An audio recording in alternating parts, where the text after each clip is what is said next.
Hard Hat's all about showing up to play hard, doing what it takes to win. If you want to cement legacy, win another. He's your third center. You don't want to pump him up too much, but it's hard not to. This is maybe the most I've ever agreed with you.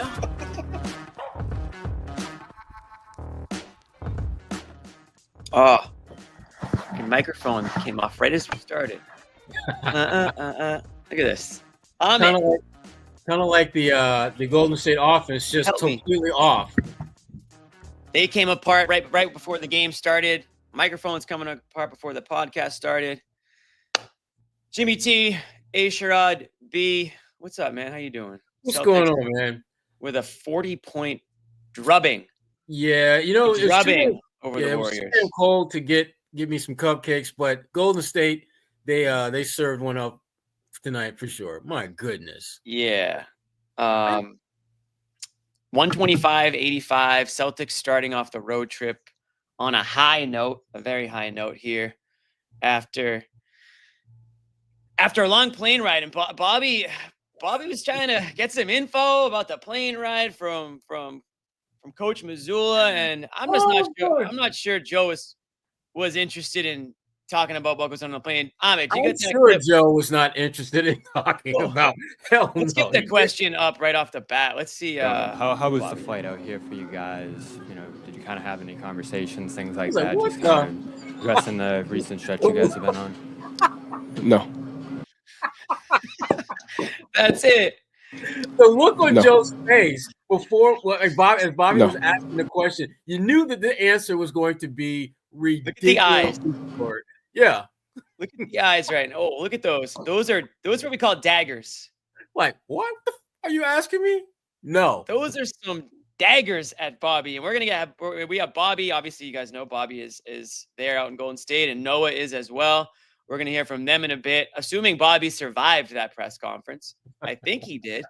I don't know if lasers shot out of Joe's eyes right into Bobby's soul after that, but, give Bobby some credit. He's kind of, he's there. He's at these games. He's in the locker rooms. He's talking to the players and coaching staff as much as he can. And he probably senses that there's at least something a little bit off here and there, right? It's not a smooth sailing night in, night out. And certainly after the Celtics Saturday night loss against the Hawks, you could certainly sense that with the way that they kind of unraveled there. And we don't need to go back too much and talk about that one, Sherrod. But, Bobby, fair question.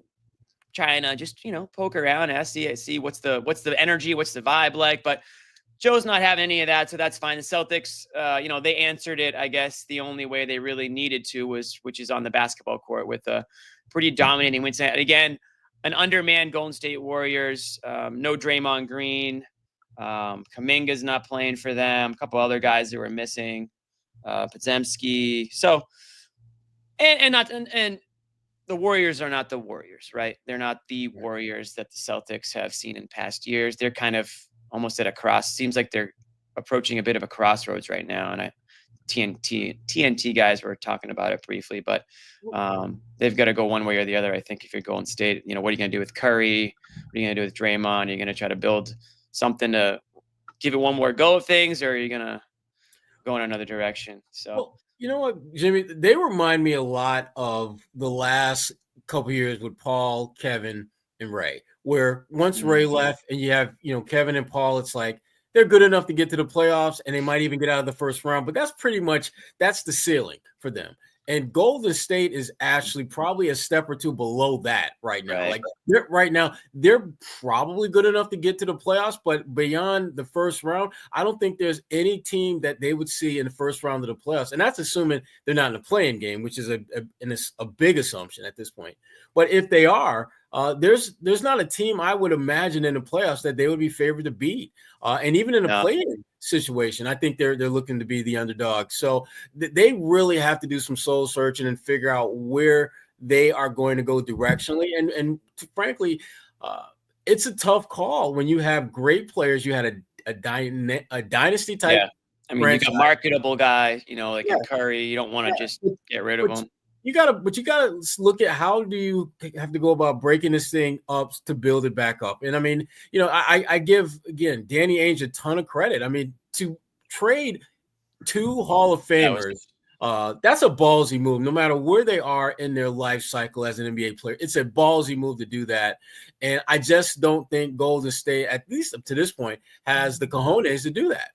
They're going to ride this thing out until the wheels fall off. And right now, you're 2 flat tires into the damn trip, and you're just one more away from being completely stopped altogether. So we'll talk a little bit more about it, but I love the fact that the Celtics saw this wounded opponent and did not play down to the level. They absolutely came in here. They took a double-digit lead in the first quarter, and they never looked back. They never allowed Golden State to ever feel comfortable as though they might win this game. And that's what you're supposed to do against teams like this who aren't at full strength. And even at full strength, you should still beat them by double digits. But when they're missing, key players like Kuminga, and Draymond, this should at minimum be a 20, 25-point win. And it was that and then some.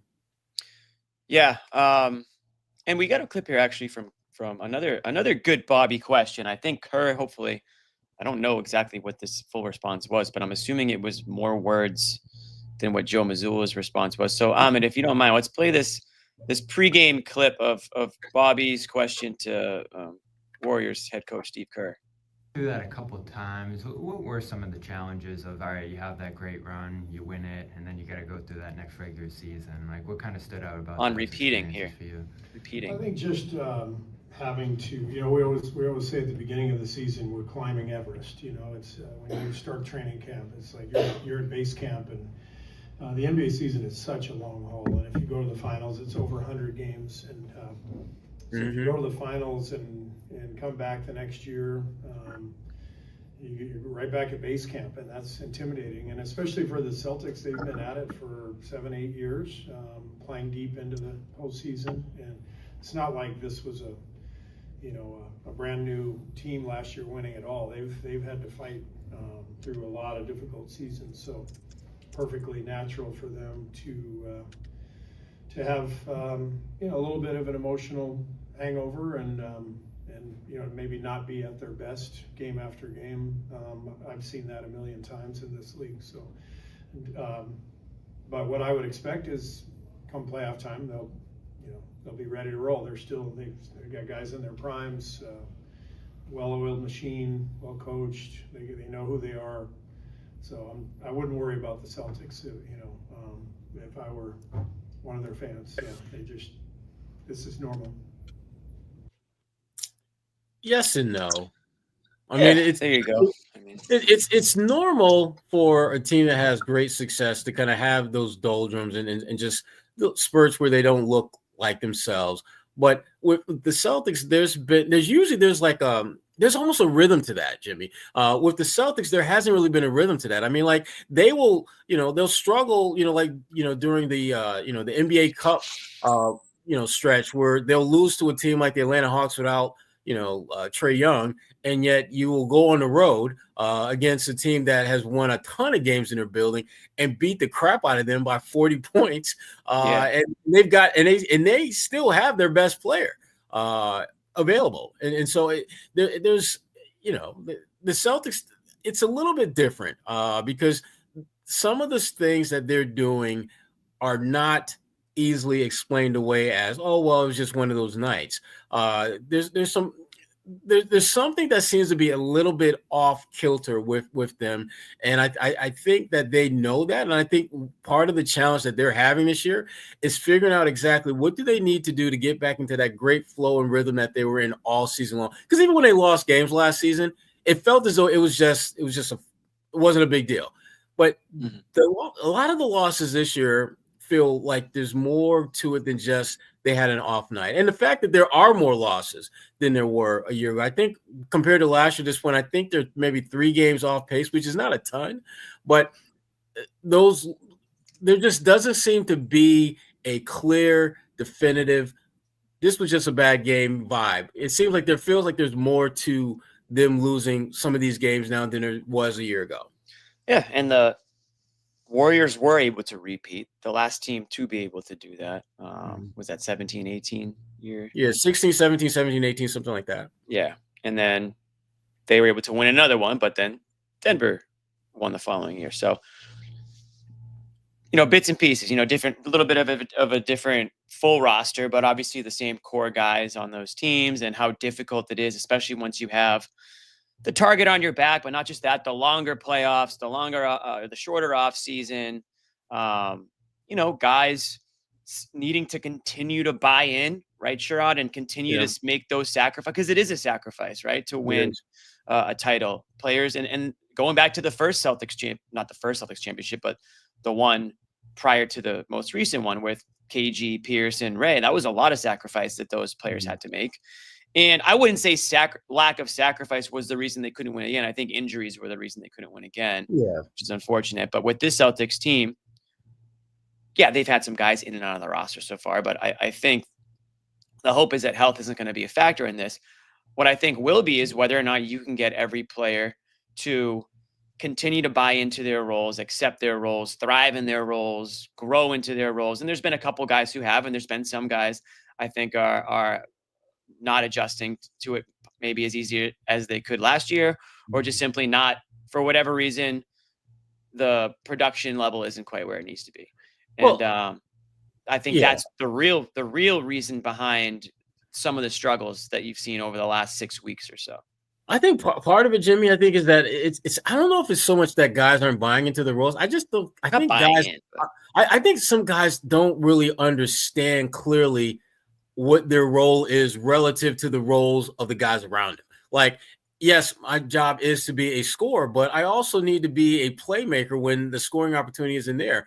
And that may not necessarily be in my wheelhouse, but that needs to be something that I need to do in those moments. I think last season they went into camp and everyone pretty much had a defined role, and they pretty much played that for most of the season. And guys, frankly, exceeded and outperformed in the roles that they were tasked with. And that's not happening this year. Part of that has to do with the fact that it felt last season was more of a load management-esque way of handling Kristaps Porzingis. This year, it seems a little bit more helter-skelter, where he's had a few bumps and bruises that have sidelined him for a little bit that weren't necessarily part of the load management program. Drew Holiday, I think, has been a little bit more inconsistent this year than he was a year ago. Sam Hauser has been battling injuries. Peyton Pritchard has been the one guy who, if you're looking at his totality this year, he's definitely in a more prominent role and more impactful role, but he's has some ups and downs along the way as well.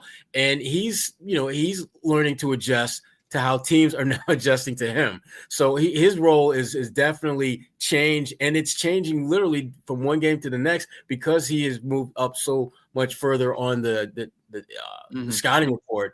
And then you got Jaylen Brown and Tatum, who are always going to be, 1A, 1B, depending on what your focus is, and how they have to continue to elevate their play. And I think both of those guys have had moments where they look so much better than they did a year ago, and other times where it's like, damn, who the hell are you?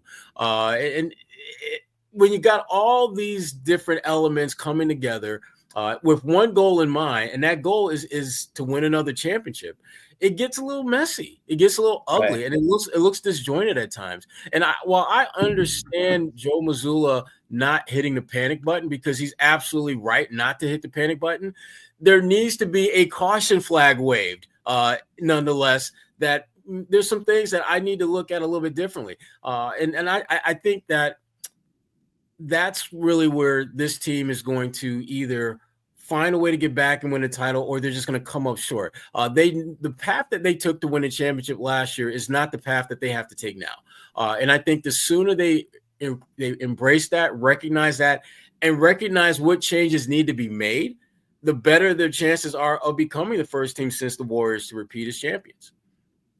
Mm-hmm. And you mentioned Tatum and Brown, obviously. And tonight, both guys solid performances tonight. Tonight's one of those games where it was just Celtics ran away with it, right? I mean, we're gonna have Bobby and Noah come on and talk a little bit about this game, but we're gonna kind of just do more of an overarching look at things right now for the Celtics team, and then Bobby and Noah will come on, and I think we got a joke clip that we'll post in a minute. But Tatum 22, 9, and 7 tonight. Very all around Tatum-esque line, and then you had Brown 17 points, 4 rebounds, 2 assists. 8 of 14 from the field, which is, efficient for him. One of 3 from 3. I'm mentioning Brown because I don't know if you saw his quote a couple games ago, Sherrod, after the win against the Magic, his walk-off with Abby. Mm-hmm. And she asked him, I don't know specifically what she said to him, but he brought up the fact that his role is changed a little bit. And he said, quote, "I've had to adjust. It's a different year. I just do what the team needs me to do. I've been able to evolve through different things in my career. This team, I'm more of a playmaker, so I just embrace it and get better in that role and do what I do." Well, So interesting. I mean, saying all the right things, and that's the exact attitude you want from one of your star players. I guess the question I have is, do you believe him? yeah, I think he has been. Is he happy with that? Well, see, that's a different question. I believe that he believes that he's had to make adjustments. Is he happy with it? I don't think he's happy with it. Hell no. And the reason why I don't think he's happy with it is because when you start looking at the players on this roster, particularly their top tier players, the guys that are all-stars and, guys in that 30 minutes or more per game types, he's been tasked with making the most significant adjustments for the second year in a row. They need him to be an elite defender. They need him to be a better playmaker. And those are two things that, while they want all their players to be like that, he has been the one that is seemingly tasked with being asked or expected to take it to another level. And part of that is his own fault.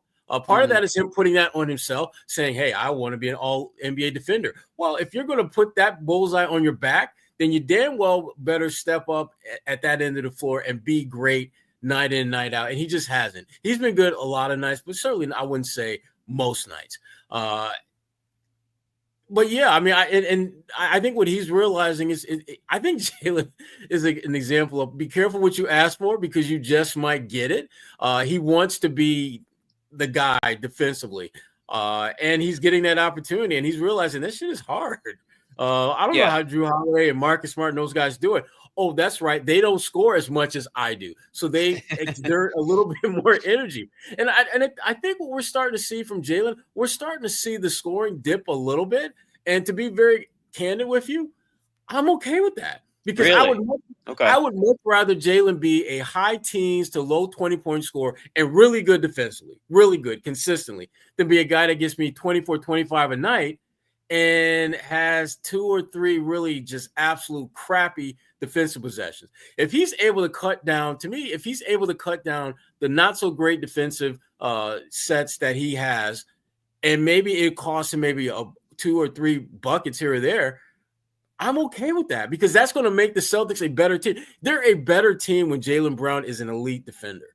Because Jaylen is good enough, even if he's playing great defense. Has he ever been an elite defender, though? I mean, I know he's had moments. Push that, he's had moments where he's been very good. I wouldn't say elite because to me, if you're an elite defender, then you're able to just turn it on whenever you want to. Yeah, it's like Drew Holiday. I don't think Drew Holiday puts a whole lot of thought into what he's doing defensively, but he's an elite defender because it's just in his DNA. That's just who he is. Jaylen, I think, is a guy who can work himself into being a really good defender who could at some point potentially be an elite defender. He's not there yet, though. But I am okay with him scoring a few less points and being a better defender because, again, I think that will take this team in a direction that will move them closer to repeating as NBA champions. I think, yeah, sure. You're okay with that, right? And now Jaylen, that's a different story. Yeah, he has to be okay with that. And I think, maybe lately, there's been some film floating around I've seen on social media, not just Jaylen. I'm not trying to single out him, but there's been guys taking plays off on the defensive end, not rotating, not helping. And it's led to easy buckets for the opponents, whether it's in the paint, layups, transitions, whatever it has been. That has been their Achilles heel, I think, recently, and in a real reason why they have dropped some of these games. And they have, kind of imploded, in some of these fourth quarters. And Jaylen's part of that. And it's hard, Sherrod, because he knows he can go out there and score 40. Mm-hmm. Now you're saying, well, how about instead you score 18, but you D up and also, pass the ball to, Derek Whitemore or Jason or whoever. And that's hard because he knows what he's capable of. And he's talking about a finals MVP, a guy who, thinks, all NBA, all-star, all the way down the line. He's still young. He's not Drew Holiday level, age-wise, or to Al Horford, where he can sort of say, you know what, I did my thing. I already scored as many as, he wants to go out there and do that too. So that's kind of the dynamic. And I'm not trying to create something that doesn't exist, but this is kind of what happens when your team kind of falls on a little bit of tough times, right? You start to wonder, okay, why could that be? Or what's different than last year? Or who's playing differently and why?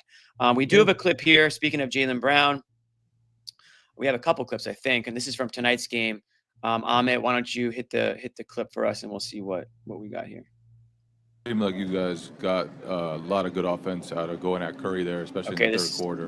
What did you like about the way Jaylen kind of approached that matchup?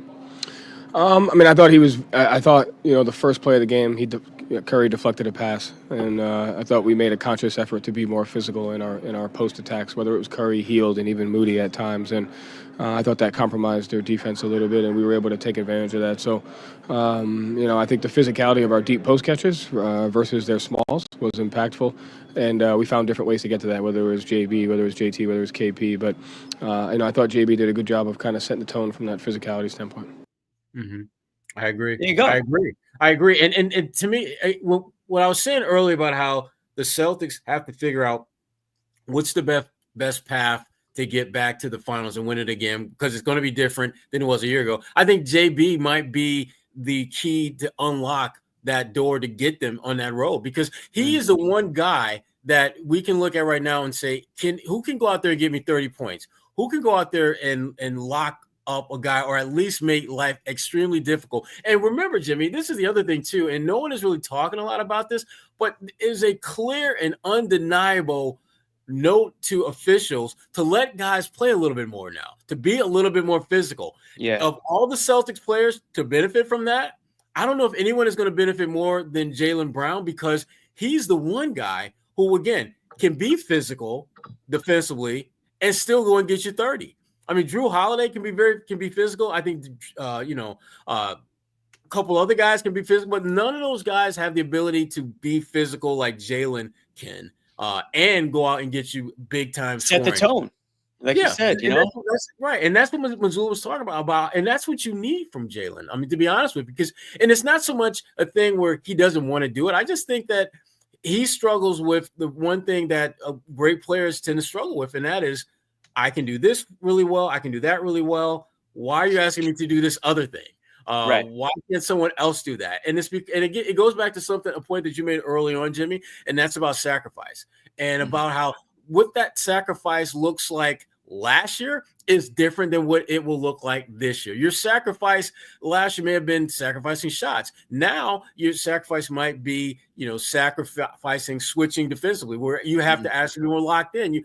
You have to figure out what that is. And I think the Celtics are still kind of in this discovery phase of trying to figure out what exactly do they have to do in order to unlock the greatness that they have and win another title. Because again, not only do they have to do this because their journey has to be different, but they also have to be respectful of their opponents and how they've changed. Cleveland is not the same team last year that we're seeing now. Same thing with Orlando. Same thing with New York. All these teams are different. In some ways, they're better. They're definitely different, but that doesn't mean they're necessarily now better than you. And that's for the Celtics.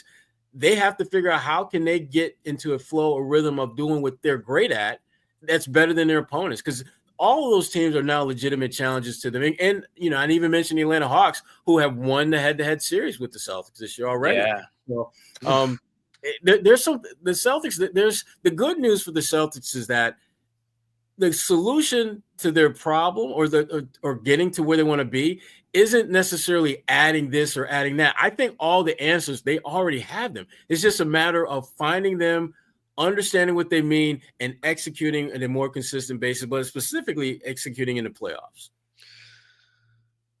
Facts, my dog. We have another Jaylen clip, Sherrod, from tonight. This is actually Jaylen, not Joe, talking about Jaylen. So I'm going to hit us with this. Jaylen. Okay. The Jaylen Brown himself checking in. Wait, what do we got here? Oh, it's Joe. I'm an idiot. It's Joe again on. More Joe on Jaylen. Aside, what's that dynamic like when you see a guy might be going through something maybe off the floor, just mentally, and to try to get him back on track? One, you trust them. You trust the work that they've put in their career. I mean, you trust the work they put in daily.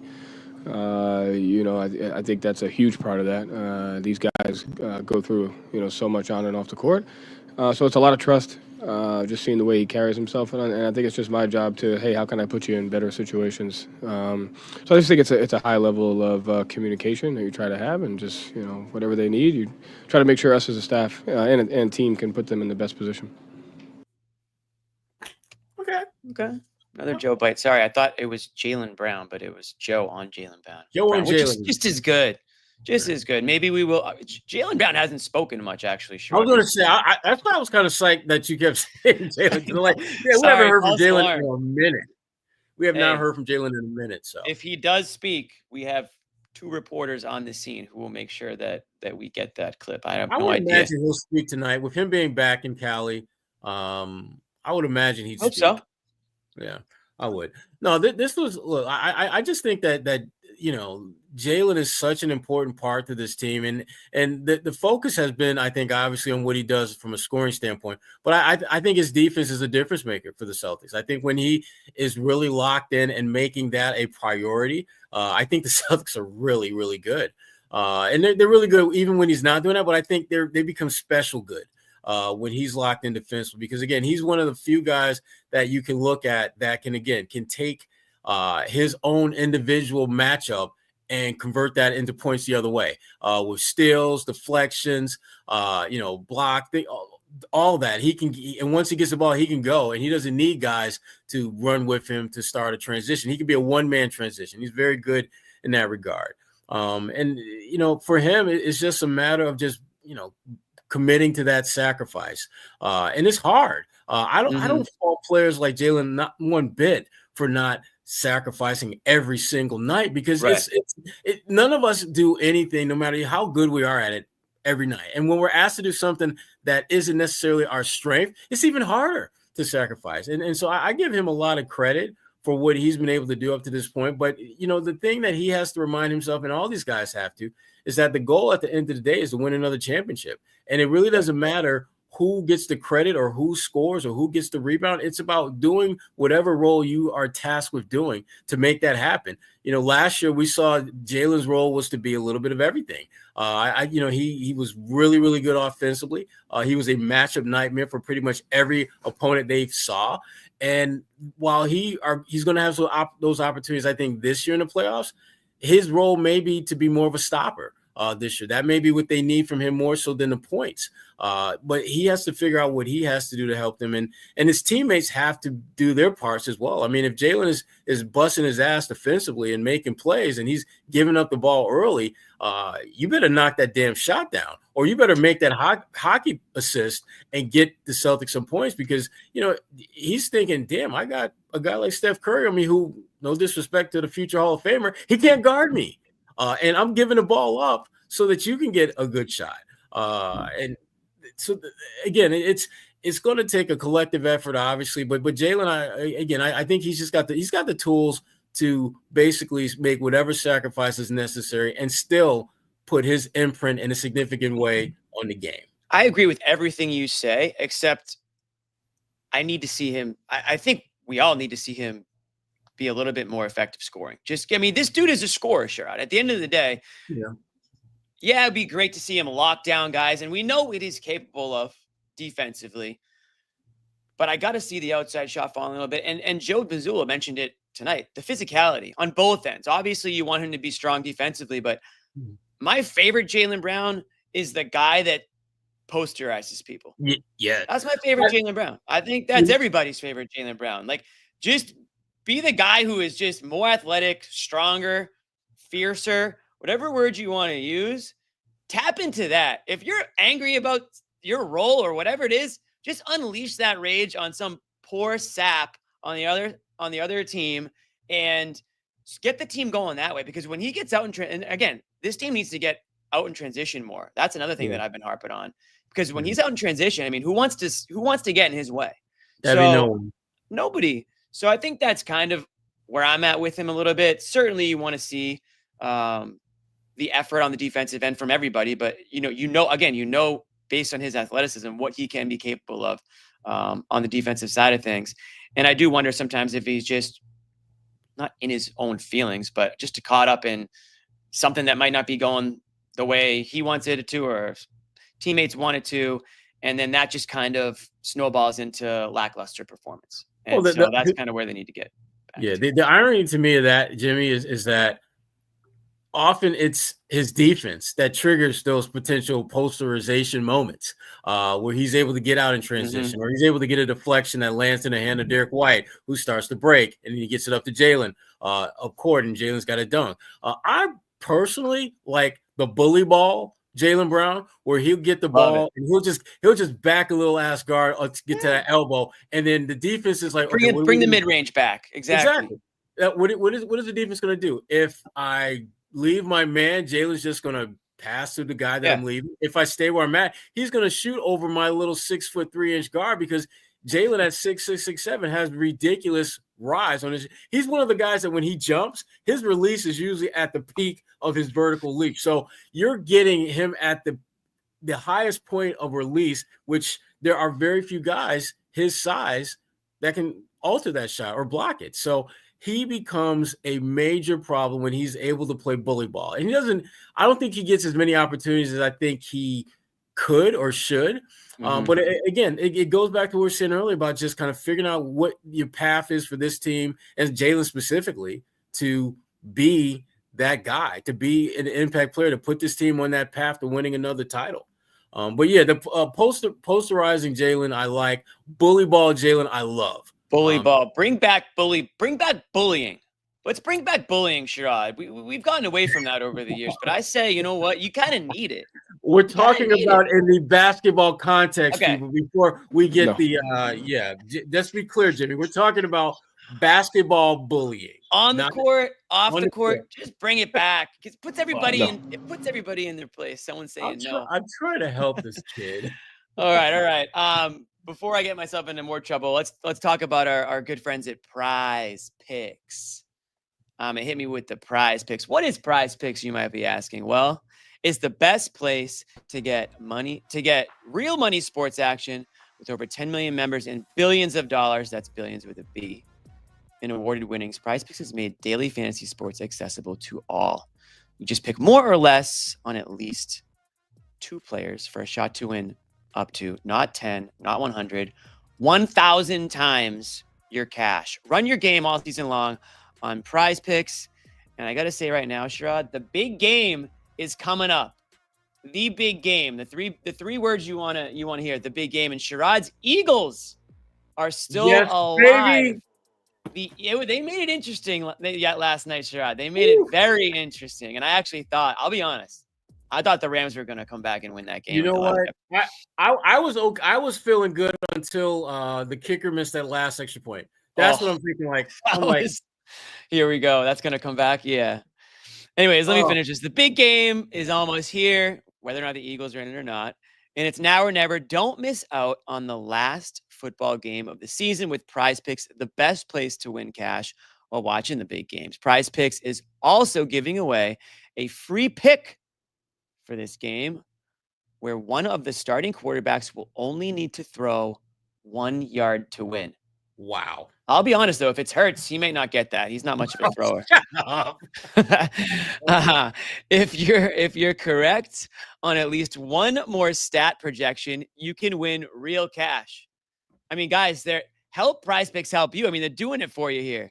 Yeah. So check out the promos tab to tail any of our Super Sweat Millie winners big game lineups. Wow. Super Sweat Millie winners big game lineups. If you tail a lineup that goes 3 for 3, you can win a split of $1 million in promo funds. Woo. There's a lot going on right now on Prize Picks. You got to download the app. You got to download the app to get in on this. You can win up to, like I said, you can win up to 1,000 times your money. It's the best way to get action on sports in more than 30 states, including California, Texas, Georgia, Florida, and Massachusetts, where we are right now, Sherrod. So sign up today and get $50 instantly when you play $5. You don't even need to win to receive the $50 bonus. It's guaranteed.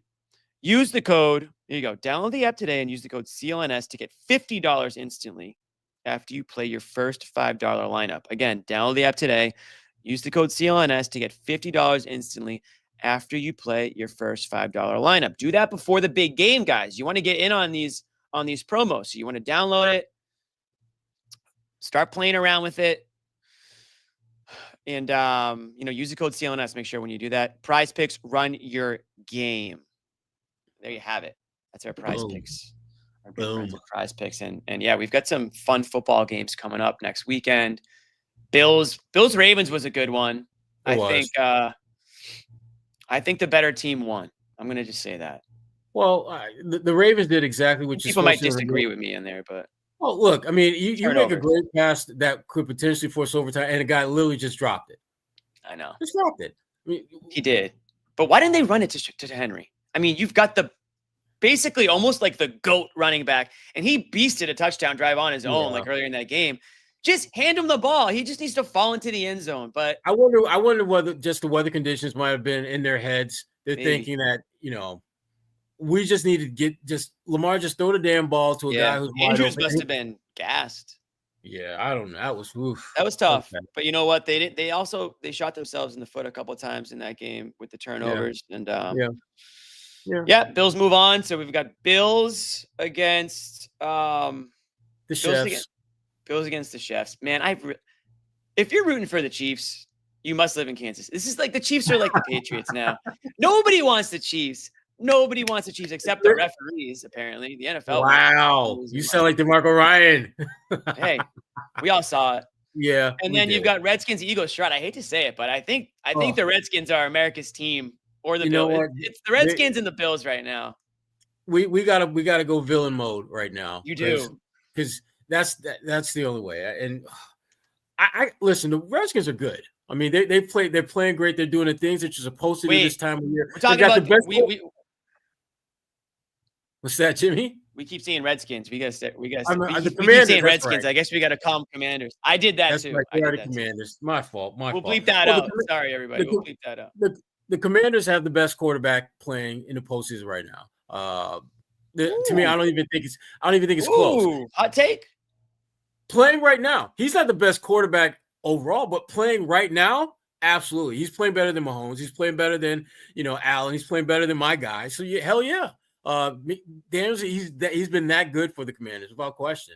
But at some point, you got to believe that he's going to come back to earth and play like a rookie. You would think so. Yeah, I'm hoping that it's going to be this weekend because my Eagles have like the best defense.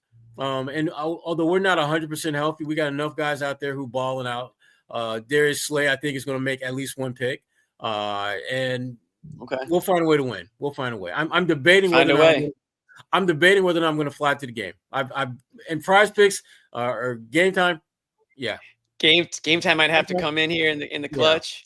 Yeah. You get the best back right now in Barkley. That's for sure. I mean, that dude. I'm really hoping the weather sucks because then it becomes a running game.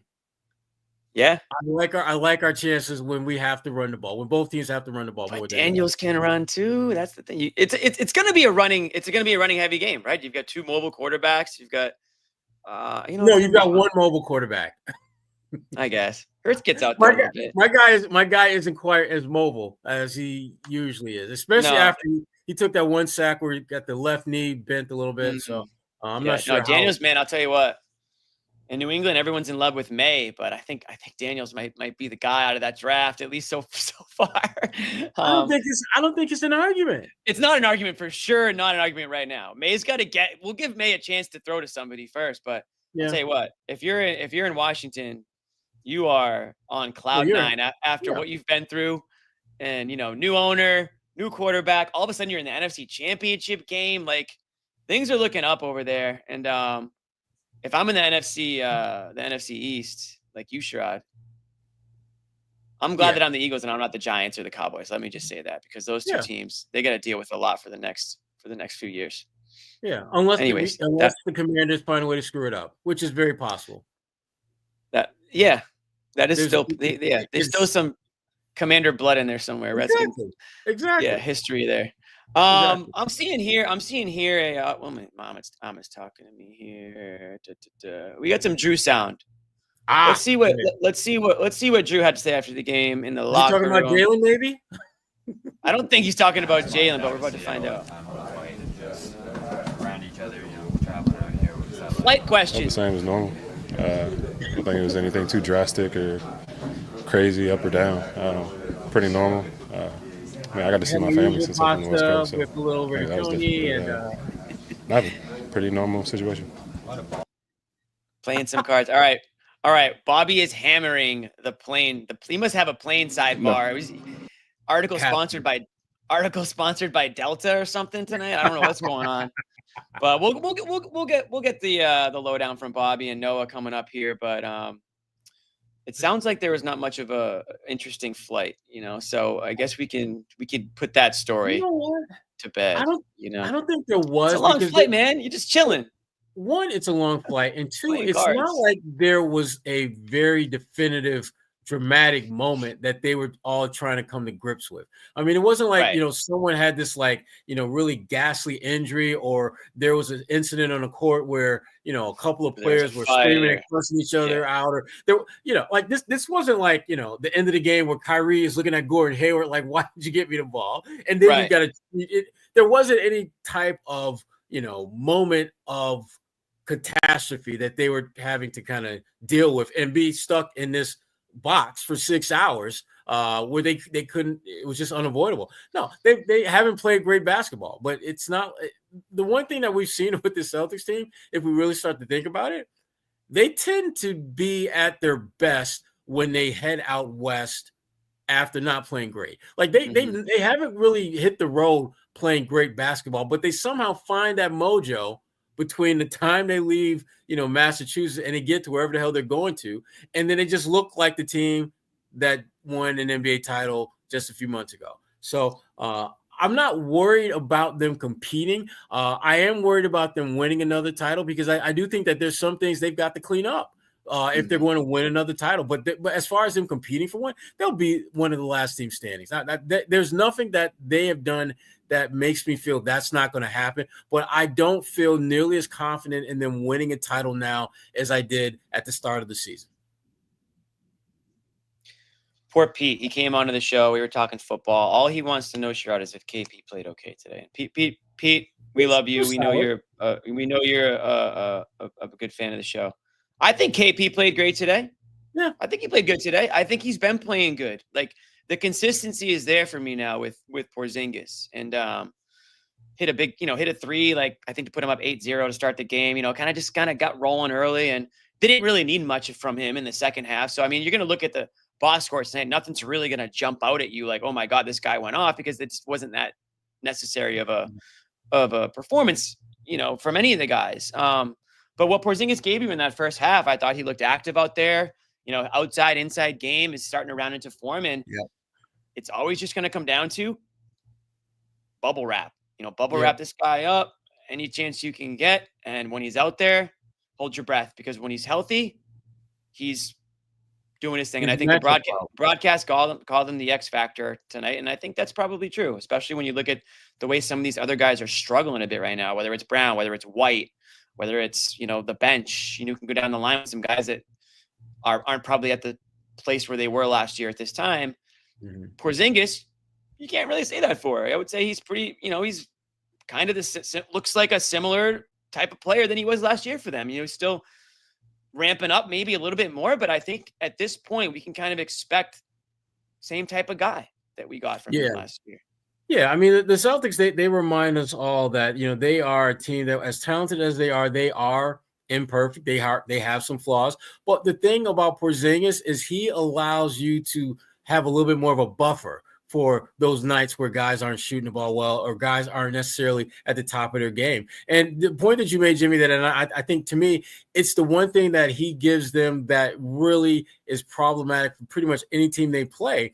And that's the inside-outside component. His ability to score from the elbow, from the block, from the perimeter, from the corner. He's a guy that is a major matchup problem. And he gives you a really, really good interior presence defensively, which of all the things that the Celtics have benefited from since he has been in Boston, his interior defense has been the most surprising to me.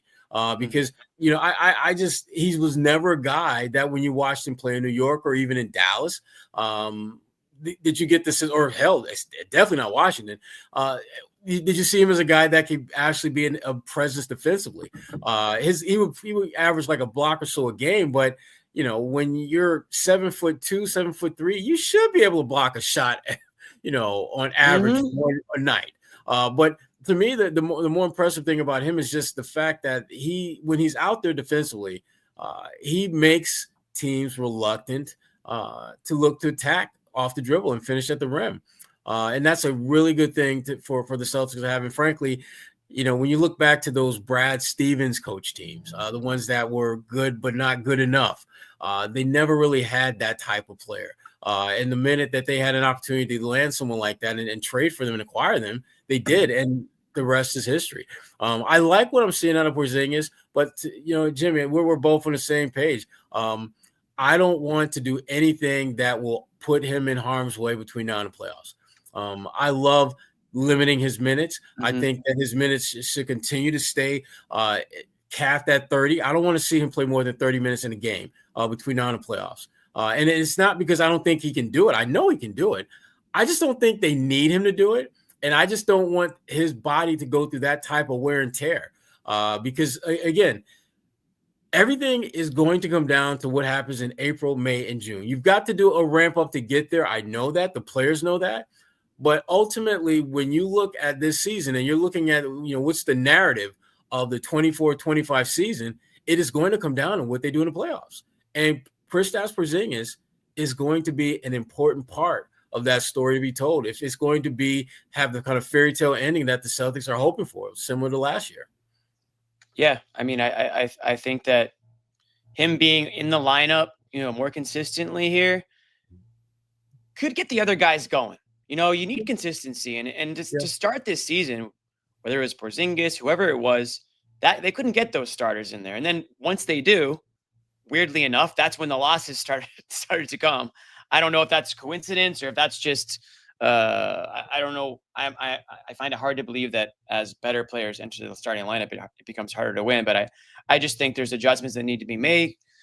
Get reacclimated with the rotations and things of that nature. And again, guys accepting different roles. I don't think Porzingis' role has changed at all.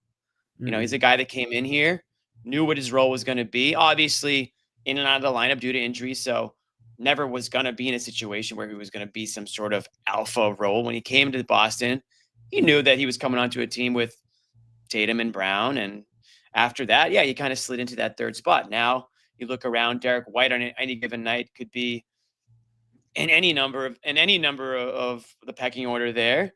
And you've had guys, Holiday, not so much as often this year, but in the past, who's been able to step into bigger roles as well. So I think they're rounding into form, Sherrod. I mean, they're just over the halfway mark here. We're 43 games in. They're 30-13.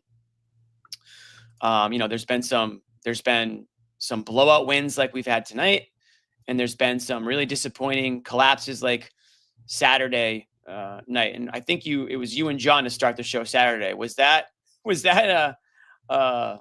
Did John lose the rest of his hair after that one or what? I don't want to go too much into it, but I guess the point I'm trying to make is things are wildly different on any given night with this team. And it's kind of hard to know sometimes what you're going to get. I don't think anyone expected the Celtics to drop that game Saturday night. I mean, it was the second night of a back-to-back, but again, you're at home, you're playing against a Hawks team that you really, talent-wise, are a couple notches above there. And it was just some bonehead mistakes, right? Yeah. Whether it was bad fouls, whether it was missed free throws, poor shot attempts towards the end, whatever it was, it's that consistency that I don't think you're getting from them right now. And I think that's why Joe Mazzulla sometimes doesn't really know what to say because, I mean, he's got a front row seat to it. He knows what the team's capable of, and then he sees what happens at certain points. So we've got speaking of Drew, we've got a clip here from Drew, and I think this was a question that Celtics Garden Report Noa Dalzell asked. So we will toss it up there on the screen, Amit, and see what our friend Drew has to say. Any metric you guys look at to try to, find better shooting percentages? Like, is it just luck? Is it, better ball movement? Is it better defense? Like, what do you think is leading to some games you guys shooting a lot better? That might be better for y'all. I don't really know the stats and stuff like that. I think anytime you move the ball, you have a better chance of making shots. You usually have better shots, more wide open shots, but sometimes shots just don't fall. I think we do rely on our defense a lot, which is great. That's always going to give us a chance to win, similar to last game where I think we started off hot and then we started missing shots even though we were getting great shots. Our defense is the one that really kept us in the game. So the way we play, I think we always have a chance. Question for us, I guess. Analyzing the shot selection. Well, to make Miss League, Sherrod. That's what they say. You and Doc Rivers. Famous quote. Here's the thing.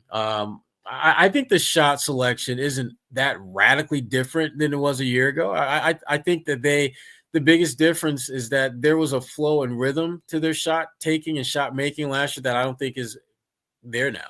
And I think a lot of that has to do with the fact that they've got guys in different roles with different levels of expectations and now that they kind of know what everyone can do, I don't know.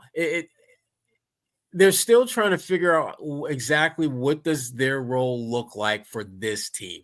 I think, Peyton Pritchard, I think, has really kind of created a domino effect. I think overall in a positive way, the fact that he's become more impactful, more of a difference maker. But when that happens, other guys have to recalibrate what they do as well. And I think some guys have adjusted to that better than others. Sam Hauser with all the back issues. There has to be a bit of a recalibration on that as well because you can't. A couple shots tonight for him. Yeah, and this was a good night for Sam. I mean, he looked, and I thought that even though Al Horford's numbers weren't great in terms of shot making and things like that, he made a couple of really, really good passes that got guys like Sam Hauser, for example, great looks that he was able to knock down. And so I think everyone is still trying to figure this thing out. But the cool part about the Celtics is that you've got guys figuring out how to be better and how to be great and things like that. Mm-hmm. And you don't have to necessarily go outside of who you have to figure that out. Like there's some teams that you say they're pretty good, but they could use this type of player or that type of player to get over the hump. The Celtics don't have that issue. They've got the talent. It's just a matter of can they keep their guys healthy enough and can those guys get back to playing the way they did a year ago or close to that? Mm-hmm. And if not, what can they do differently to impact winning?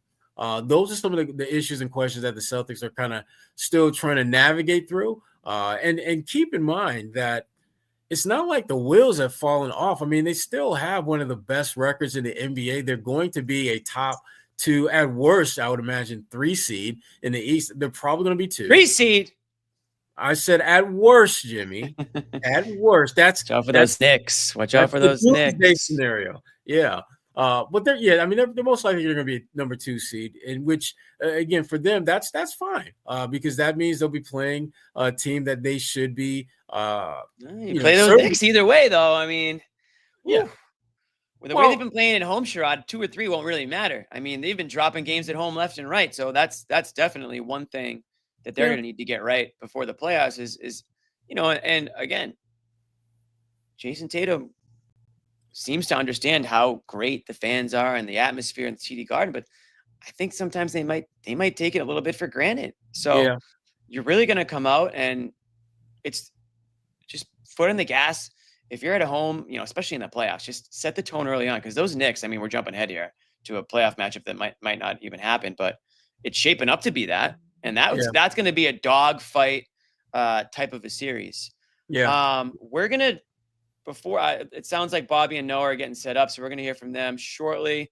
They are at the game. They're going to give us some insight on what went down in the locker room because there was no podium aside from Joe tonight. I think everything was in the locker room. So they were in there for some of those questions. We already heard from Drew a little bit. We'll see who else spoke, if anybody. I actually don't know who spoke.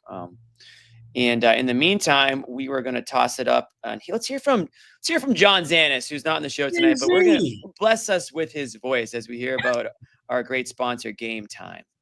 This episode is also powered by Game Time, the best place to get tickets to the games, events, and concerts you want to see. Take the guesswork out of buying tickets with Game Time. Game Time is filled with terrific features like all-in pricing, so you know exactly how much you're paying.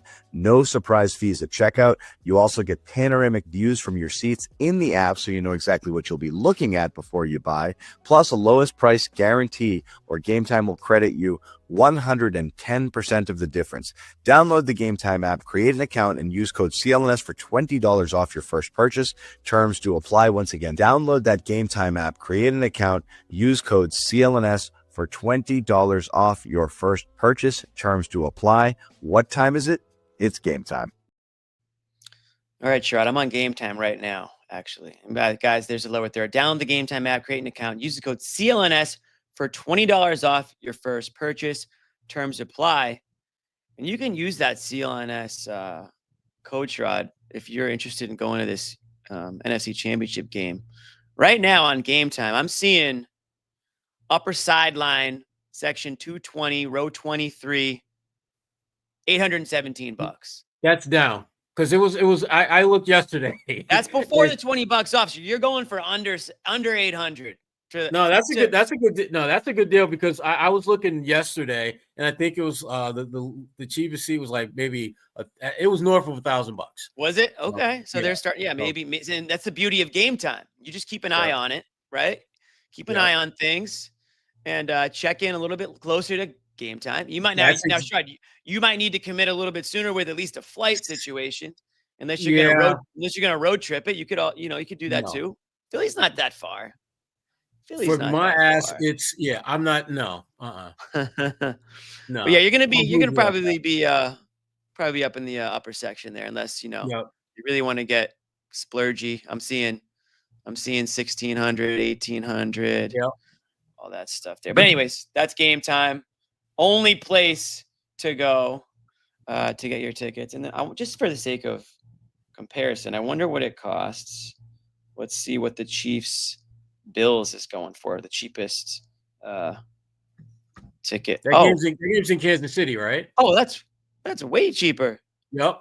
$436 right now. $436. You can go and you can watch the game in Kansas City. $424. I'm seeing. What's that all about? I think you're going to see a lot of Bills fans at this game if that's what it's going for. If you're a Bills fan and you've been waiting this long for this opportunity, and I think this Chiefs team is, and we're not going to talk football for another 45 minutes here, but I think this Chiefs team is beatable. Again, they've got more men on the field than the opponent with the referee situation, but other than that, I think this Chiefs team is beatable. Bobby, give me a thumbs up if you're good to go. He gave me the thumbs up. He really listened. What's up, Bob? Oh, is he frozen already? What's going on? Oh, there you are. How you doing? Good. Just got out of the locker room. Glasses off. He means business. Yeah, you were in the locker room. What can you tell us, Bob? What can you tell me and Sherrod? We've touched all the bases, I think, but we're waiting for your insight here. Yeah, pretty good mood in there. Lively, a lot of chatter. You guys getting ready to watch the big college game. Yeah, courtesy of me. I feel like for them, yeah, we know. No. They're actually, you know what, Amit, play the clip. Let's hear from Joe. How was the flight out here for you guys? Did you kind of have any conversations? And look at the eye. There it is again. Yes, in the recent stretch you guys have been Bobby. No.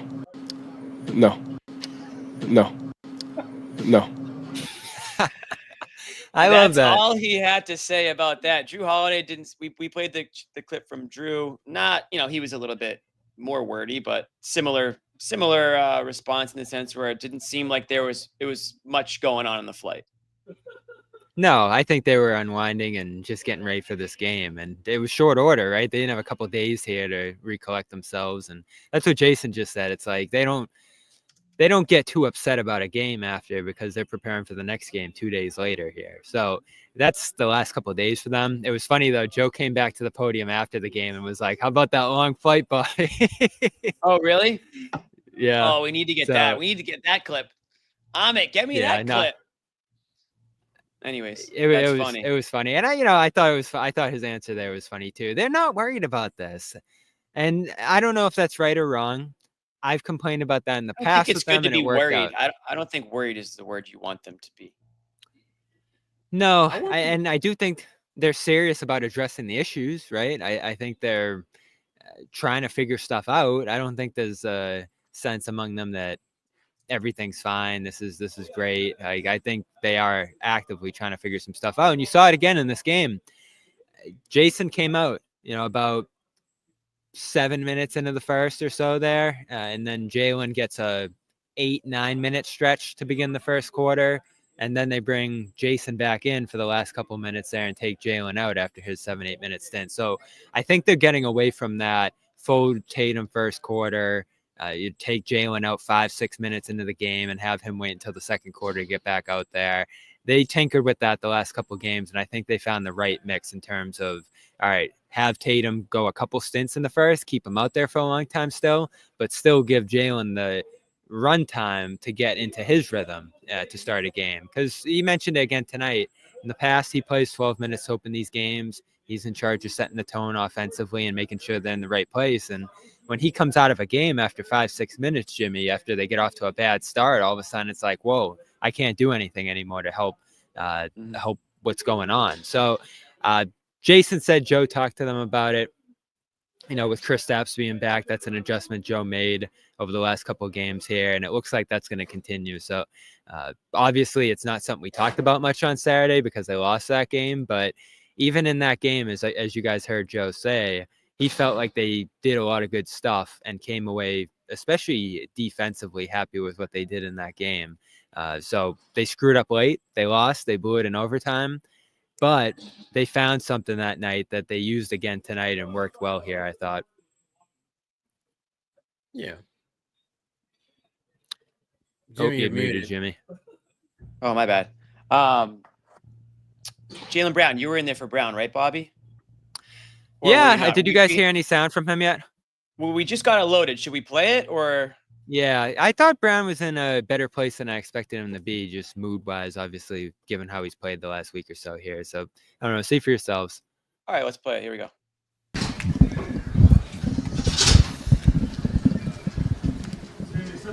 If it's too long, we'll get out of it. Okay. Here we go.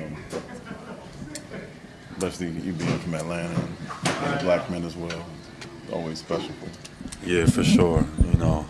So many people that came before us sacrificed so much, to push society forward, push equality forward, so to be able to, use my platform, play basketball or do what I got to do is, the least I could do, just being able to just praise those people who came before, who, sacrificed so much, their lives, their livelihood, their family. As long as I'm here, continue to honor them for that because we still got a long way to go, but, we're grateful and thankful for the sacrifices that they've made. About halfway through the year now, you kind of manage the expectations that the team has, coming off the championship and obviously being expected to win every game, and even for you individually, the kind of expectations you built for yourself. Like, what's that process been like through the first half there? I think it's been great. I think it's been great. Every year presents its own challenges, and you just got to make adjustments on the fly. Just embrace it. Just try to come out and do what your team needs you to do to help get a win, and continue to have solitude in that. I think that we are still learning and growing as a unit. I think we're in a spot that if we continue, I think we'll be better for it in the long run. But it's been a process. Last couple of games, you got to play a little deeper in the first quarter. I know that's been an adjustment for you this year, those rotations. I feel like it helped a little bit, mixing those up a little bit. Yeah. You could say that. I feel like I'm usually the one that set the tone for the team. So sometimes not being out there when we kind of have a sluggish start. I feel like at different times in my career, that's been me to help negate that. But different year, things get switching up, and things get switched up, and you just got to be all right with that. I don't really complain or anything. I just try to come out and be the best version of myself. Did you ask There we to go. guard Brad Stevens flashback. Seems thrilled. Seems thrilled with that, Bobby. Yeah. I think tonight was a challenge, just from a travel standpoint, coming off a tough overtime loss. Everybody's a little bit beaten up, Joe talked to me about it. And, just trying to take that challenge, chasing the guy around. It's not easy, but try to do what it took for us to get a win. Jaylen, first of all, how's your head? You took a shot the other night, and you weren't feeling quite right. How are you, and how did you make it through that? The next morning, it definitely hurt when I woke up, but feeling a little bit better now. I had some swelling on my face, but it's gone down now. Go ahead.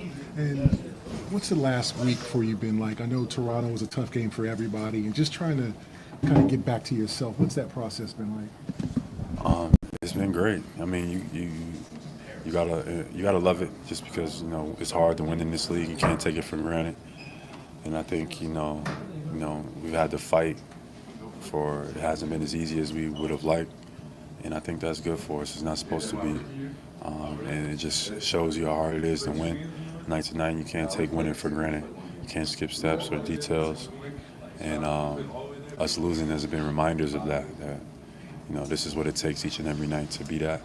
So we got to get that. We got to get that back, and build on it. Are you enjoying the struggle of trying to win and overcoming, maybe some inconsistent stretches more than you had earlier in your career, just given everything you've experienced in this league? Yeah, for sure. Because you, as one of the leaders of the team, you gotta, you're responsible for, not only just yourself but others as well. So, trying to get other guys going, trying to, make the right plays and balance on trying to be the best version of you is a part of it. So, embracing that, because I feel like, as we move towards the postseason, only way we're going to be able to get over the hump is together. So I'm not looking at it from an individual standpoint. I'll be fine, but just from a team standpoint, how can, everybody be better? How can we get Sam going, D. White going? I can give it Drew, KP's plan. It's so looking at it from a holistic approach is kind of like my mindset. The first possession of the game, when Curry got a deflection, you said you guys kind of had to change the physicality against him. How did you approach kind of that matchup with him on you and try to take advantage of the size there? Just being aggressive and just being physical. I'm guarding him, so chasing him around, but on the defensive end, making him pay as well. Anytime we got in transition where he was cross-matched and he was on me, trying to just, make him pay. Make him work, and just making the right play. Punish his ass. Drawing the defense in, kicking it out. That led to some open shots. Bully ball. And just being a playmaker. That's pretty much Bully it. ball, Jaylen. Kristaps has found some rhythm, gotten off to some quick starts last handful of games. What has that done for that starting group? It's great. KP is big for our team, so him being healthy, him feeling great is good for us, especially moving past the halfway point. Deeper into the year, healthy KP is a good sign. Thank you. All right. Get him out of here. Cool. All right. Yeah. That was a good Jaylen Brown. We haven't heard from him in a while. Bully ball is back. I think Brown's saying all the right things, Bobby, talking about what he can do to, adjust, what his role is, thinking about the team, the greater good. He's going to be okay. What can we do for the team? And it's important. I think it's probably, if you had never watched a Jaylen Brown press conference before or ever met the guy, you would think that he looked really pissed off about everything that he was saying. But that's kind of the baseline look. And it's for him. So it's kind of hard to read, how, I don't know if the word is happy, but maybe happy he is. Bless you, Bobby. Bless you. Bless you. How happy he is while he's saying these things, and if he really does buy into what he's saying, and if he's cool with the role that he's in and the playmaking and all those things. Yeah, and if we're taking a look at, is there something deeper than boredom or their play or their shooting that's impacting them this season? It's something like that. And that's the only thing I feel like we've heard Brown complain about this year. And I know he said he doesn't want to complain, but or at least comment on this year, is that role. And I think it is a tangible difference for this team, and the way it's impacted Tatum, where Tatum's having this amazing career year, and Brown, where he's had to pass more and figure things out as he's shooting poorly. That's the thing you look at. It's the thing we know, Jimmy, right, publicly, that could be part of the problems here. So it feels relatively minor in the grand scheme of things, just when guys are coming in and coming out. But given that that's all we have here, it is something I latch onto a little bit. And is there more? Is there something deeper than that in terms of guys' roles or what they're being asked to do this year that's undermining the team a little bit?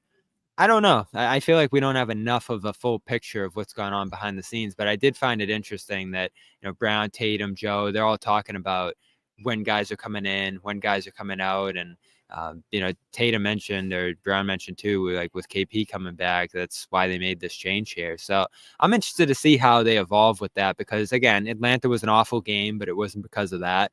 This was a great game, in part, I think, because of that, those rotations and those guys' ability to get touches. I feel like Brown getting the matchup on Curry, too, offensively helped him a lot in this game, even though he shoots just, 8 of 14, much better than he's been of late.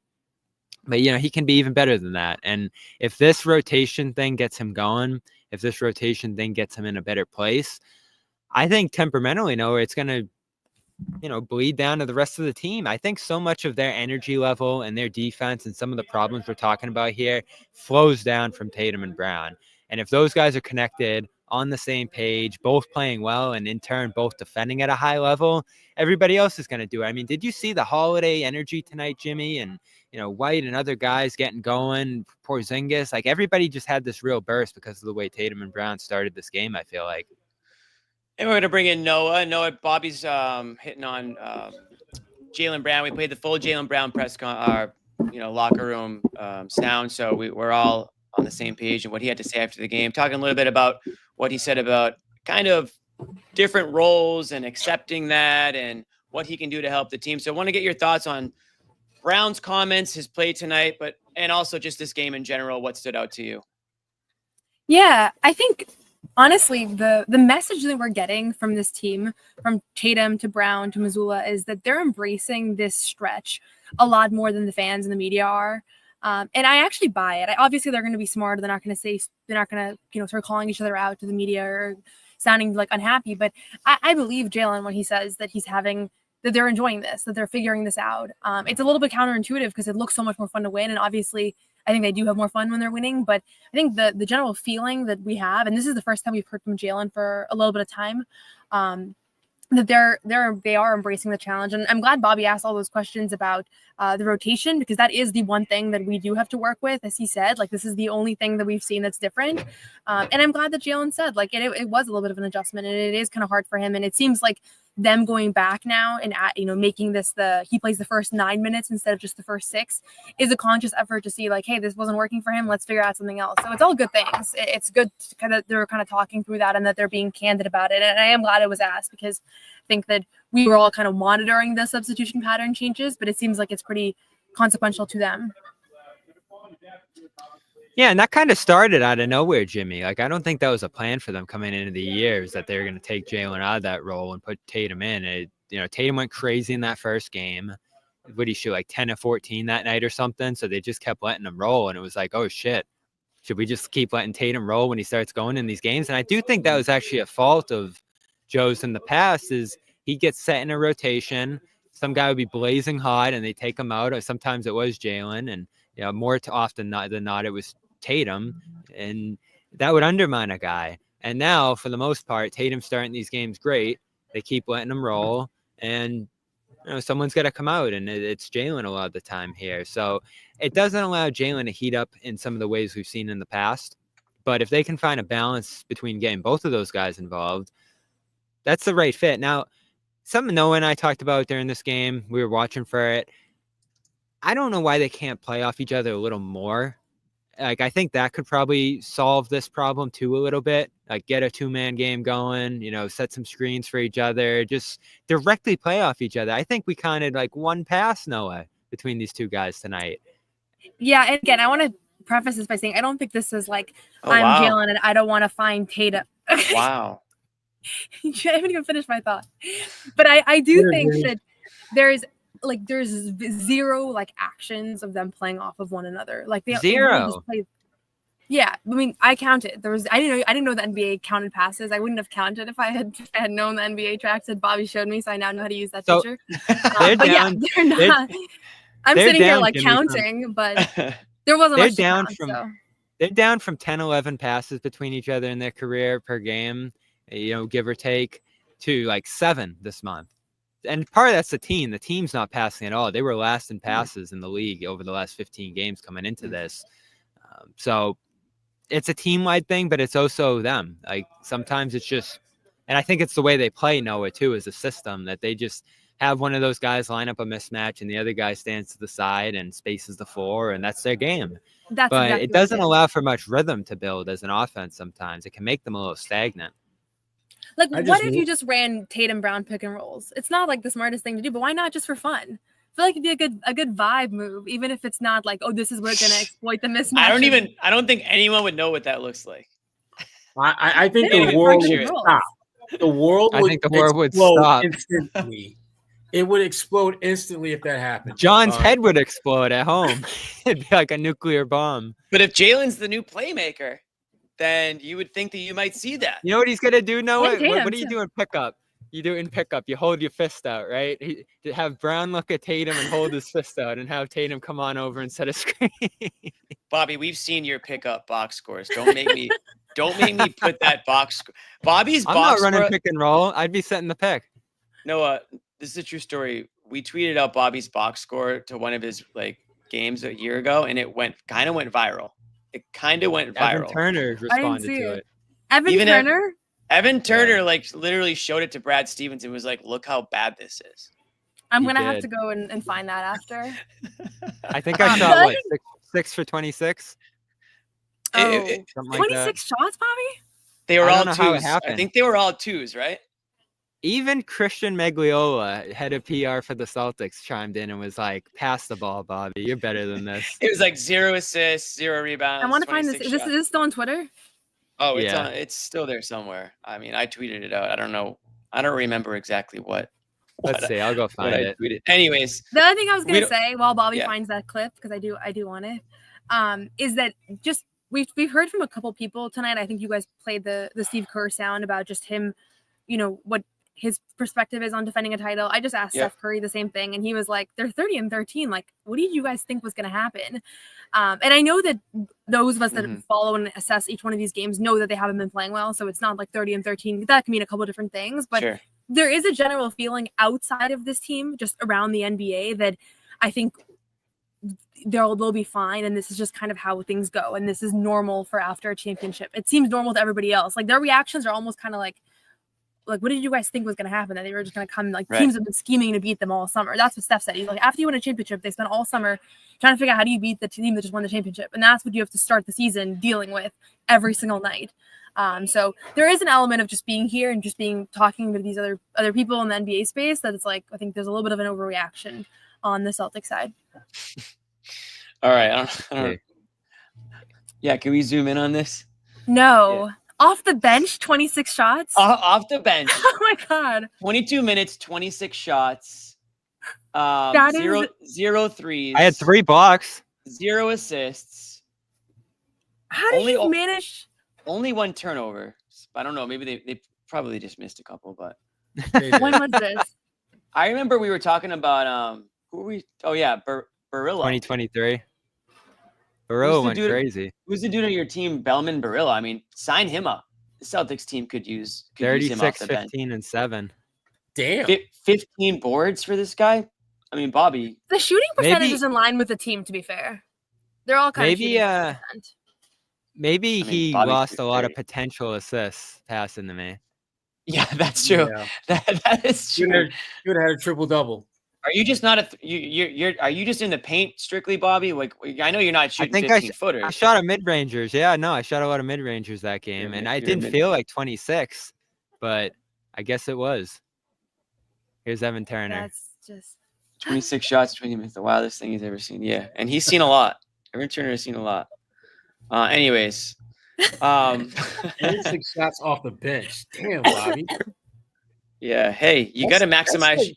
That's like You gotta- Jamal Crawford, Eddie House esque. You got to He called you maximize your twin. time. Bobby, I'm gonna just go out on a limb and say you're not still playing on that team. No. Yeah. I don't have much time these days. Yeah, I didn't think so. Yeah, that's definitely why. Good answer. Yeah. Yeah, we're all busy. We're all busy. We know how it is when you don't get the call back.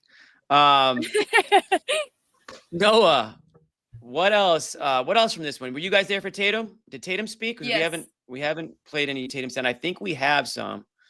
It might be in the lab chopping it up, but what did he have to say after this? His vibe was generally positive. I mean, they're all on message. They're on message that they're enjoying the stretch. They're trying to find joy in every day. I asked him what he meant by joy. He was like listing out like the sports that they've played in practice, like dodgeball and pickleball and all these other things that piss off fans. I see the comment sections nowadays when the Celtics media team posts pickleball highlights. Nobody's liking pickleball highlights anymore. Well, the problem is they're done with they it. did that. The problem is they did it in like October and they posted it during a losing streak. No, they're still doing stuff like that all the time, though. I mean, they don't but for really that have video practice right now. specifically. Yeah. It's So, hard to be I a think that social was media just bad manager during a timing. losing streak. Yeah, seriously. No matter what they post, they're getting crucified. I know. I don't. Or like when the So- team loses and they just have to post like the score and nothing else with it. Yeah. I get both sides here because, listen, we're talking about 16 games where it went pretty bad. And it's like, what do you expect? It's like, well, you expect them to be great. They're a great team. They're trying to repeat. You want to see them play well now. So I don't remember a couple of years ago, Jimmy, when they were playing Atlanta in that playoff series and they were up like 25 in those games or something. And the lead came crashing down to like 6 late. Like the Hawks just came storming back in garbage time. And Shaughnessy was there and was like, oh, Joe, what happened there in the fourth quarter? The lead came down from like 30 to 6. And Joe was like, what do you want us to push the lead up to 50? And Dan was like, yeah. Why shouldn't there be a high expectation for this team? I don't understand why they're confused about that because they're trying to win a championship again. They're trying to do something great. They're trying to be considered great. So we're going to hold them to that standard when they're not playing well. I don't know what they want us to do, Jimmy. Like after an awful loss, just go in there and be like, you guys are going to be fine, right? And they're like, yeah. And then we just go our separate ways. They played pretty bad for 16 games, and that's going to elicit a reaction. Yeah, but but Bobby, what you said, that's exactly what they want you to do. They want you to pretend as if what you just saw wasn't nearly as bad as what you just saw. It's called gaslighting. Right. But in their defense, I mean, if they've had a 60 game stretch where they're 8-8, you got to realize that means they were 22-5 outside of that stretch. That's really good. Yeah, for sure. And we were probably singing their praises during that. Right. But it's not. But the thing that I think is very real is that it's not sustainable when you play that well. I mean, even the Cavaliers are starting to come back down to earth. Oklahoma City had a stretch where their 2 are coming back down to Mortalville. And the Celtics, they're a good team. They're a very good team. But there's really about maybe 4 or 5 teams that you can really throw into one pot. And one of them is probably going to be the NBA champion, but it's not going to be a slam dunk. This team is going to win it. And the Celtics, that's the reality of where they are right now. They are one of the few who has a legitimate shot at winning an NBA title. And Jimmy and I talked about this earlier. The path that they took to get it last year cannot be the path that they take this year because you've got different players in the mix. And your team, even though personnel-wise looks the same, the roles are very different for a lot of your players, and that forces you to recalibrate to some extent. And I think they're still trying to figure out what does that recalibration look like going forward. I'm hesitant to do this, but let's play a little bit of Tatum and see how much we can get through. The Tatum nightcap. It's almost 9 o'clock. Defensively, you guys this were is a wind down locked time. into it starting this one, and then do you feel like just the offense came alive in the third quarter? Was that how would you guys assess it? Yeah, I think just our attention to detail to start the game on the defensive end, and then just our physicality. Joe said at halftime he just felt like we was locked in and our physicality kind of dominated the game. Our offensive rebounding. I don't know. And the game opened up. We started hitting shots. We lost. Sense too that the Warriors just kind of started struggling. I mean, they had a lot of open shots they just couldn't land. I mean, yeah. Trust me, we've been there before. It's definitely a make and miss league. Sometimes you're just not hitting shots. I hate y'all. I hate you all. He's not that bad. He's not. This is good Tatum. This is not sleepy time Tatum. I think understanding This is better Tatum than usual for sure. This is better. just Feel I've the been through it energy. before, and I've been Stop, through guys. spurts of the season where I was trying to rush. I think to get he's to got to the end message. and skip steps, and it resulted in us losing the conference. Turn it finals. up. Turn it up. It's Whereas also last early year, game. Early game. didn't too. get bored. We didn't skip steps. We just tried to get a little bit better every Just day. turn up the We volume. knew the result with that. So keeping that in perspective and just understand it's hard. It's hard to win night in and night out in the league. I don't think it's a question of like, are we bored or not? It's tough. Like we get everybody's best shot. We put a lot of work in, and sometimes we don't play as well as we would like to, and that can be frustrating sometimes. But I wouldn't say we bored or anything. Last couple games, come out in the first quarter, come back in. Do those rotations kind of influence your rhythm at all, or just like does that impact you at all in terms of like when you're going in the game, when you're coming out, and is that stuff you know going in? Yeah, I mean it's something me and Joe talk about. Like for most of the season, I was playing the whole first quarter, in the third, and then we just kind of had a talk of, things changed, dynamics changed. KP came back. What's best for our team, and maybe me starting the fourth quarter or whatever. And all of us, we just got to be open-minded. And, it can fluctuate throughout the season. And knowing that I'm going to play 34, 35 minutes is all ends up the same. Just, patterns change, but you just got to be open-minded to that. All right. That's Tatum. I enjoyed that. That was good, Tatum. They're kind of saying, yeah, this is wind down time, guys. It's 9 o'clock. Noah, you're muted. It was fine that I was muted. Oh, did you say something mean? Yeah. I was saying, I think we're being a little It's hard that on him with F the you, lullaby thing. Yeah, it's fine. He's really not that bad. He wasn't that bad. So He was good tonight. He might be better in the locker room than at the podium. Little perky tonight. Yeah, that could be true. We'll give it to him. They're in LA or they're in California, heading to LA.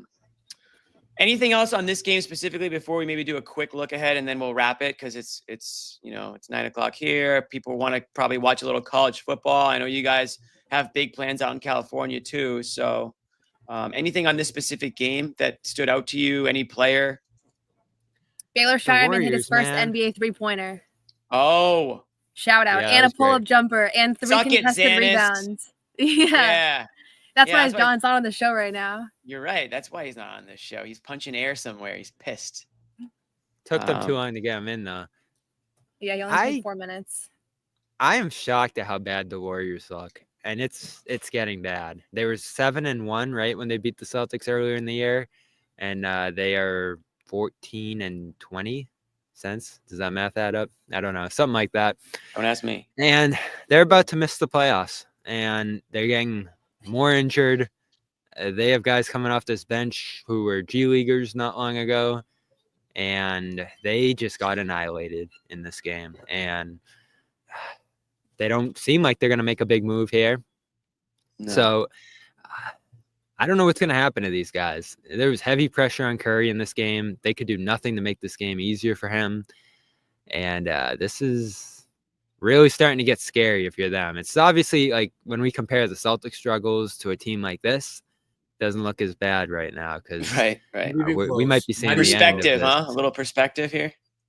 We might be seeing the end of this run here in Golden State, which is too bad. I think we've already He seen said the end of the run. post game, this homestand feels like a make or break it point. Like he was like, I gotta be honest. Like if we don't turn it around in this stretch here, it's not gonna. This game was over for like in like 2.5 quarters, maybe less. Maybe less. Yeah. You guys talked to Curry after the game. Is that accurate, or was it before the game? After. What was his just general like mood? Was he just kind of like? He's great with the media. That's what I was thinking. I was scared to ask him about the Celtics defending the title because I was like, this feels a little insensitive right now. He just like had a really bad loss. But he's very thoughtful. But yeah, his mood was very much like this is like kind of like a little bit dumbfounded at where they're at and recognizing it's crunch time. Like he had the sense of urgency. He was like, we have like a week to turn this thing around was the vibe. So Well, see, I think the only other thing that stood out to me about this game is just at the end of the day, like that third quarter, they hit like 9 3-pointers. Like they used to have those periods all the time. And that's what made them this crazy team that nobody could figure out. And, you had to kind of gimmickly guard them because you didn't want to be on the other end of one of those 3-point barrages. And we just haven't seen those very often.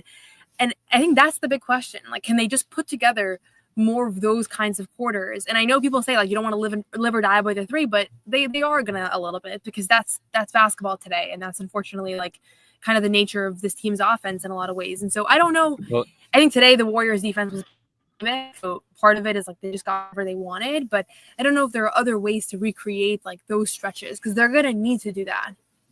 Not when you're starting lineups: Curry, Schroeder, Peyton, Wiggins. No, I mean the Celtics. Jackson Davis. The Celtics. Oh, Celtics. Yeah. I don't care about the I mean, Warriors. They're done. But yeah, I mean, for the Celtics, Ouch. They do want to get their threes up again. They were up to 48 tonight. I feel like they're getting them in rhythm. We're seeing the passing again. I'm interested to see what the passing numbers were in this game. The assist rate was like 70%, Jimmy, which is way above where they usually are.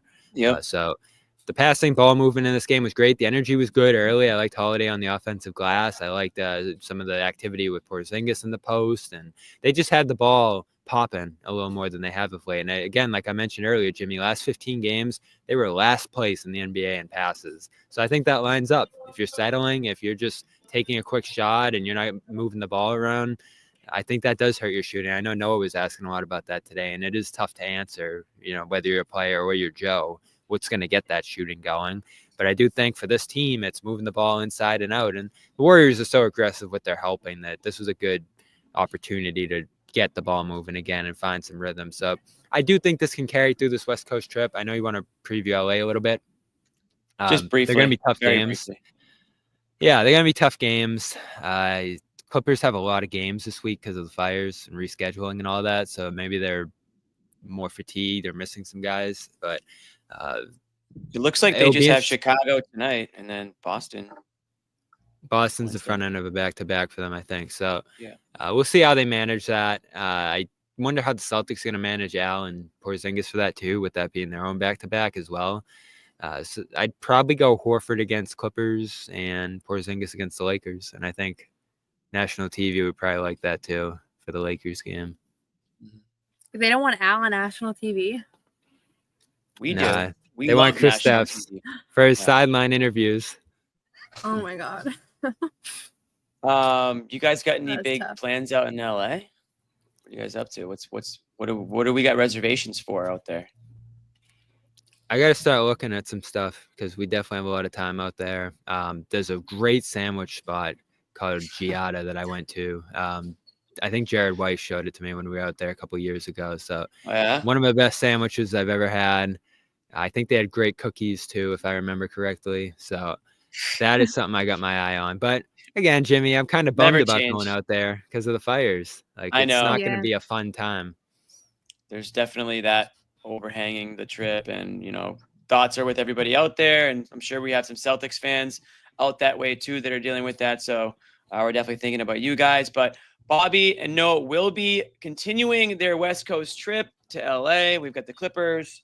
Then they've got the Lakers back to back, right? Wednesday, Thursday. And then they finish when? And Saturday in Dallas. Saturday in Dallas, a little NBA Finals rematch. So that'll be fun. We'll be getting you guys the whole way through. If you want to watch the rest of the Tatum press conference, it's up on the CLNS Media YouTube channel. Don't forget to hit like. Don't forget to hit subscribe. It'll get you guys notified whenever we do go live. Sometimes we just go live. It doesn't have to be after a game. If news breaks, we thought there was going to be a little, at some point the Celtics are going to make a sale here, and we're going to be breaking that. We're going to be going live. Oh, sale. Okay, yeah.